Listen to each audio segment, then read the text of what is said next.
Insya Allah pagi ini kita perjalanan ke Selat Panjang melewati 2 kali nyebrang, melewati beberapa pulau.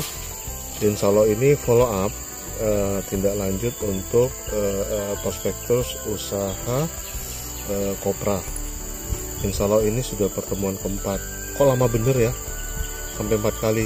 Ya, karena kita betul-betul mencari sistem yang bisa kita sepakati bersama. Karena prinsipnya seperti yang disampaikan oleh komisaris utama kami, kita siap bekerja sama, namun tetap sama-sama bekerja.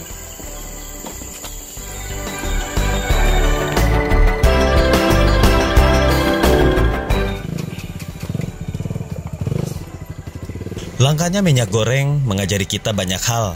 Salah satunya PT Tani atau Tera Salemba Agroniaga Integrasi yang pada akhirnya lakukan percepatan ekspansi pada trading kopra terlebih dahulu sebelum mendirikan pabrik VCO atau Virgin Coconut Oil.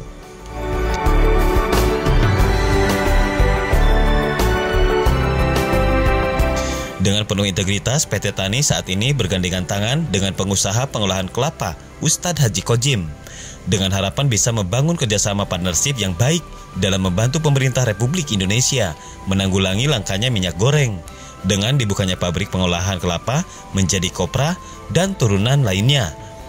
Ustadz Haji Kojim pun punya harapan hal ini agar bisa membantu pendapatan masyarakat, khususnya masyarakat Selat Panjang dan sekitarnya, dalam hal mengurangi pengangguran dan memaksimalkan sumber daya alam, khususnya pengolahan kelapa. Ini merupakan perjalanan yang kurang lebih kita 3 kali ke sini ya, Bang ya. 3 kali ketemu Ustadz Kojim langsung, dan hari ini kita akan melihat pelabuhan sama perkebunan kelapa di masyarakat Pulau Rangsang. Nah, kebetulan Ustadznya di belakang kita. Oh iya, ini Ustadznya. Siap kita. Nah, ini Kita salah satu juragan survei langsung ke tempat pengolahan kelapa, sekaligus kita mau survei ke kebun masyarakat.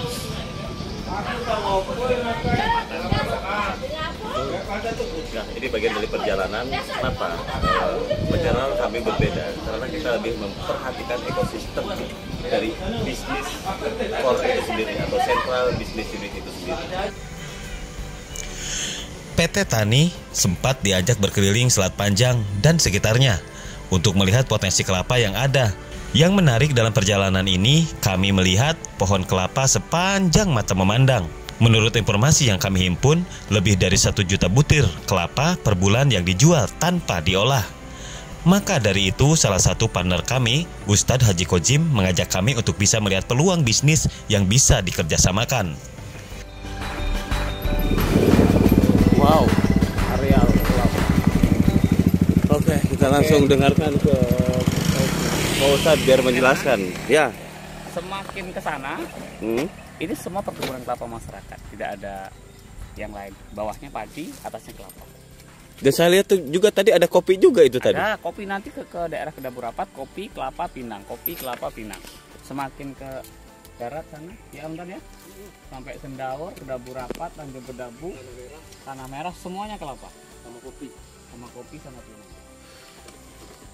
Kalau wilayah sana, Sungai Tohor, Sendanung, semua sampai ke Teluk Buntal, Tanjung Gadai, Topang, itu kelapa semuanya. Kecamatan Tebing Tinggi Timur. Nah, ini abang kawasannya. Abang kawasan. Kata orang Malaysia abang kawasan. Abang kawasan ya. Oh, sudah. Ngomong. Ya, apa namanya, dari potensi kita lihat luar biasa.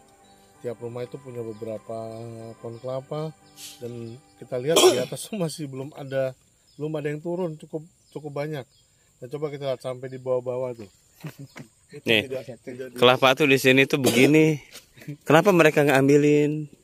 Duitnya udah banyak kayaknya. Udah banyak duitnya. Oh ya, tadi sempat saya sudah ngomong bahwa di Kecamatan Rangsang Barat, Rangsang Pesisir, dan Rangsang itu memang salah satu komoditinya kelapa. Dan di Pulau Rangsang ya, untuk Kabupaten Kepulauan Meranti itu komoditi yang sudah kita lihat memang ada 4 komoditi. Yang satu itu padi, terus kelapa, pinang, dan kopi. Dan inilah kenapa saya bilang sangat memungkinkan di wilayah Kabupaten Meranti di Pulau Rangsang itu menjadi desa-desa mandiri. Itu jauh lebih bagus, dan catatan saya itu memang yang saya lebih apresiasi, dan itu adalah milik petani itu sendiri, bukan milik PT dan bukan milik siapa-siapa, tapi dikelola oleh petani itu sendiri. Apresiasi luar biasa. Kendaur sana kopi kelapa. Jadi potensi bisnisnya yang saya lihat, ini coba sorot dulu, sayang banget nih. Ini salah satu contoh ya. Di Jakarta sana kelapa tebal banget. Memang seharusnya saya bawa drone karena saya pikir ini cukup untuk menunjukkan bahwa ketersediaan kelapa di daerah sini saja sangat memenuhi ini ya, kebutuhan market ya, kalau dikelola dengan baik. Belum lagi di tempat abang ya. Estimasi kurang lebih di atas 1 juta butir per bulan. Di atas 1 juta butir per bulan. Yang sudah keluar dari Meranti yang hari ini. Yang sudah keluar dari Meranti hari ini. Tapi coba kita lihat. Adalah 1 juta butir per bulan. Tapi kita lihat. Kita lihat dulu dong. Masih banyak. Masih banyak. Dan ini pohon produktif. Sangat produktif. Makanya dengan hadirnya PT Tani ke sini dan para leader yang mensupport, saya yakin usaha kopra itu akan membantu masyarakat. Niatnya itu dulu. Kalau bisnis sekadar bisnis mah banyak yang bisnis. Cuma membantu masyarakat untuk memudahkan mendapatkan minyak barangkali ya. Tebal banget, 1 titik aja udah, ini saya udah puas ya. Kalau mau sampai ke Melai sana, Parit Kase, Parit Sayang, sampai ke sana itu udah tak ada yang lain. Kalau di wilayah Topang itu bang, satu pulau itu memang kelapa aja isinya bang. Nah. Cuman ada sebelah itu memang sawah, ada padi kayak gini kan, padi juga di bawahnya nih. Ya kalau di Topang itu memang satu pulau itu kelapa aja isinya bang. Dikemanain selama ini? Ke Guntung. Guntung ya? Lawan mungkin sebagian ke Malaysia. Nyebar. Ya, nyebar. Kelapanya aja. Kelapanya aja. Enggak dibuat kopra. Enggak diolah. Yes. Makanya saya sampaikan 1 juta butir itu belum diolah. Belum diolah. Cuma bulat kirim keluar ke Guntung, ke Kendilahan, kirim ke Malaysia, ke Batam, ke Tanjung Pinang. Potensinya dengan Pak Ustadz memiliki pengolahan kopra itu akan banyak membantu masyarakat Pak, benar. Insyaallah, mudah-mudahan. Karena saya belum bicara pengembangan pabrikasi CPO-nya, baru di kopra doang. Itu pengembangan nanti lah. Sabutnya? Ya sabutnya juga. Ada yang nungguin, tempurungnya ada yang nungguin juga.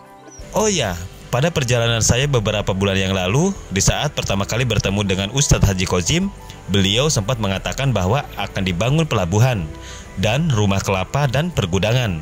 Hal ini untuk memudahkan sentralisasi pabrik, pengolahan kelapa dan memudahkan distribusi dengan memiliki pelabuhan sendiri. Rencana ke depannya apa? Kedepannya kita bikin pelabuhan sendiri, bikin dermaga sendiri. Pelabuhan sendiri, dermaga sendiri. Amin, amin. Jadi kelapa kita nanti kita nggak lewat pelabuhan rakyat lagi, tapi kita bikin tempat kita sendiri. Amin. Ambil, tapi nggak luas, sekitar 40 meter lah, kali 60. Saya hanya membantu mengarahkan dan mempola sebagai. Dan hari ini pelabuhan sudah mulai dibangun. Ya, Pelabuhannya yang Pak Ustadz di sebelah mana? ya ini. Yang mana tuh? Yang sebelah kiri itu. Oh, yang sebelah kiri yang hijau ya? Sebelah hijaunya sana. Oh. Ya yang sebelah sana ya Pak Ustadz ya? Oh yang ini Pak Ustadz ini? Udah kita bayarin. Oh.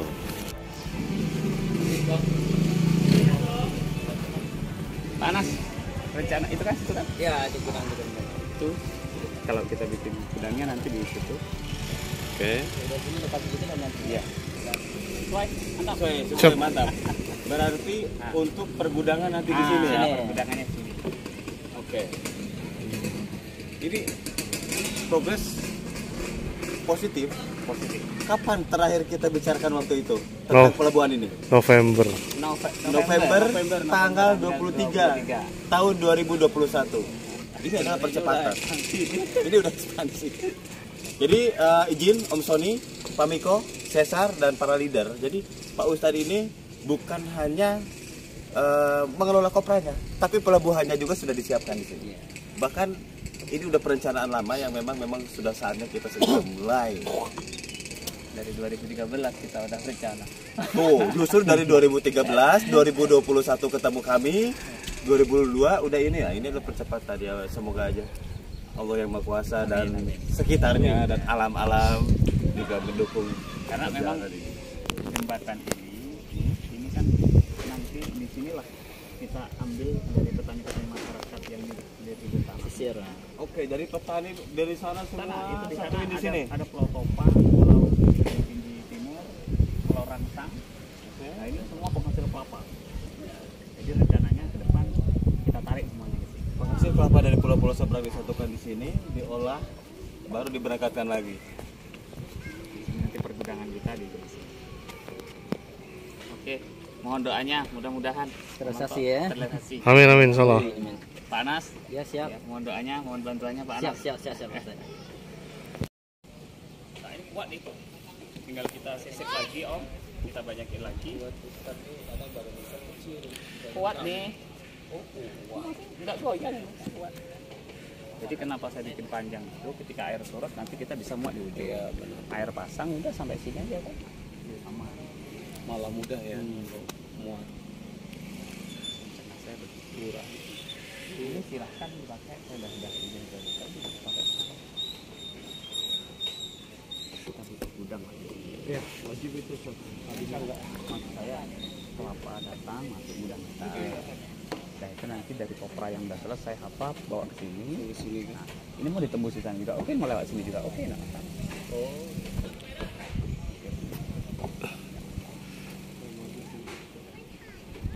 Kayaknya representatif ya. Representatif sangat bagus. Sangat bagus ya Pak Ustadz. Berhadapan juga dengan. Udah saya bayar tuan nih. Hah? Udah saya bayar tuan. Iya. Jadi ini punya siapa awalnya Ustaz? Punya Pak Haji. Sekarang punya siapa? Haji Kosin. Haji juga. Pak Ustadz merendah guys. Ini dia udah siap banget. Kunjungan ini sangat berarti. Beberapa investor PT Tani sudah siaga untuk investasi dalam menjalankan bisnis partnership ini. Kami, PT Tani dan Ustadz Haji Kozim akan membina ekosistem bisnis kelapa yang baik. Baik bagi pengusaha, baik bagi pengelola, baik juga bagi masyarakat pemilik pohon kelapa. Bang Tommy udah sampai.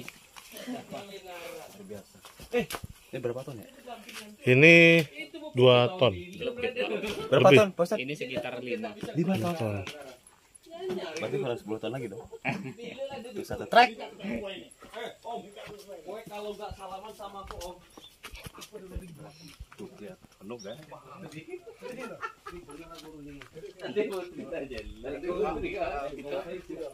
Yang rencana Oh, siap. open kopra. Ya. Progresnya. Pak Amir. Udah selesai bongkar? Kita ikut dong. Kita ikut udah tahu. Kurang nengok-nengoknya. Tuh, siap jalan. Jadi untuk rencana kopranya ini ya. Kemarin kita datang sini masih 1 gentong, tapi konstruksi belum ada. Bikin tanah kita kan. 3 ton. Ini 3 ton semua. Ya. Kapasitas 3 ton berarti hasilnya ya sekitar 1 ton hampir ya. Ya, betul. Kalau Itu- 1 hari kan dia 6 jam target kita. Ya. Berarti kalau dari pagi, tengah hari, bongkar, Istirahat, lagi, isi lagi sampai besok. Bisa 2 ton sehari, 1 ton, 2 ton ya? 1 hari. 2 ton 1 hari. Ya. Kalau 30 hari, ya 60 ton. ya, pas kan? Pas. Targetnya Om Anto. Makanya ini Pas. progresnya baru mulai. Mudah-mudahan. Ini yang manual, yang kemarin dibongkar manual. Itu yang kooperatif. Mungkin kan ini mungkin dibongkar. Oke. Dibikin sejajar biar cantik lah. Saya pikir kita bikin 2, Oke. ya kan? Di sini. Ini mungkin rumah ini kita juga bongkar. Jadi untuk pusat pekerja aja. Oh, jadi mes. Nah, jadinya. Oke. Nah, di sana rencana saya untuk pengolahan sabutnya. Oke. Ini untuk pengolahan sabut. Pengolahan sabut kita bikin memanjang. Sekaligus penampungan ya kan? Yes. Bahan baku masuk kan? Saya pikir selain di gudang itu kita juga harus kan tentu jumlahnya makin banyak besok nih logikanya. Berarti Kayaknya di sini nih. Di sini kita bikin kayak store besar lah ya, oke. khusus untuk sabut kelapa. Pak Ustadz udah bikin master plan-nya. Ini yang lagi di Saya ada teman kita punya teman-teman yang bisa bikin master plan. Boleh. Jadi Pak Ustadz gambar aja Nah. berapa panjang, berapa luas. Nanti biar teman yang bikin, itu bukan final. Kita diskusikan lagi. Jadi mana pintu masuk, mana keluar. Kalau rencana saya kan memang kita Oke, siap. ini lahan masih luas nih. Ini pokoknya lahan ini Masih luas lagi. kita 1 hektar om. Ini sampai ke belakang ini 1 hektar lahan kita. Terserah ini mau kita tebang lagi, maka bagusnya gimana, master plan-nya mau kita gambar dulu.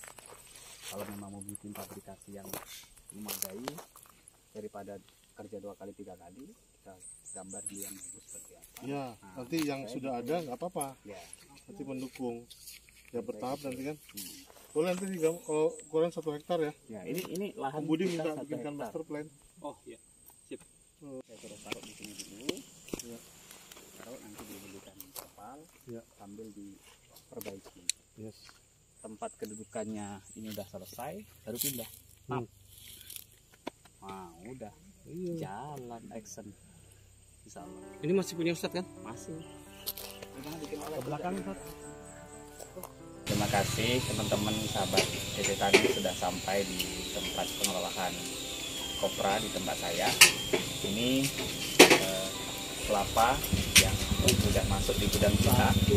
Rata-rata kita 1 bulan bisa menghasilkan dalam 30 sampai 40 ton untuk diolah kopra. Kalau memang potensi kelapa di daerah kita, alhamdulillah kalau berdasarkan data itu 1 bulan bisa mencapai sekitar 1 juta butir. Seperti itu ya Pak Anton ya, yang pengalaman di pertanian. Bahkan mungkin lebih dari 1 juta. Dan hari ini kelapa yang 1 juta butir itu baru hanya dijual gelondongan saja, artinya belum diolah sebagai produk turunan.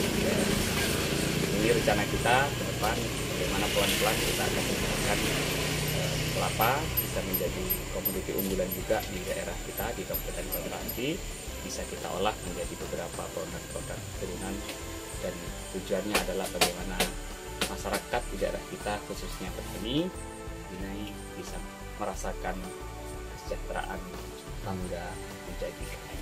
Perlu diketahui, Ustadz Haji Kojim adalah mantan legislator, anggota DPRD Kabupaten Meranti, yang mengundurkan diri dari jabatannya karena mencalonkan diri sebagai Wakil Bupati Kabupaten Meranti pada Pilkada Meranti tahun 2020 lalu. Niat tulus murni memperjuangkan hak masyarakat terpatri di Sanubari hingga hari ini, walau purna jabatan. Hingga infrastruktur dan ekosistem serta pabrik pengolahan kelapa, pergudangan, dan pelabuhan beliau realisasikan dengan sungguh-sungguh. Elhan Zakaria, Sekretaris Jenderal Petani atau Perhimpunan Penyangga Tatanan Negara Indonesia, yang juga Komisaris Utama PT Terasalemba Agroniaga Integrasi atau PT Tani, yang juga ex-Investment Manager Asia Pasifik Nusantara Holding Konsorsium Ventura Limited, mendukung penuh niat tulus Ustadz Haji Kojim. Begitupun salah satu Direktur PT Tani Abdul Fattah Julianto dan Darwis, Sekretaris Desa Sungai Anak Kamal yang turut serta dalam perjalanan kali ini. Bersama menulis sejarah terbaik dan bersama-sama membuka peluang investasi bagi para sleeping investor. Dengan penuh integritas kami bersama untuk mewujudkan mimpi yang indah ini dengan kerja nyata dalam mewujudkan Indonesia berdaulat pangan. Bermimpi hari bahagia. Petani, petani, sawah ladang adalah nafasku. Petani, petani, kau teguh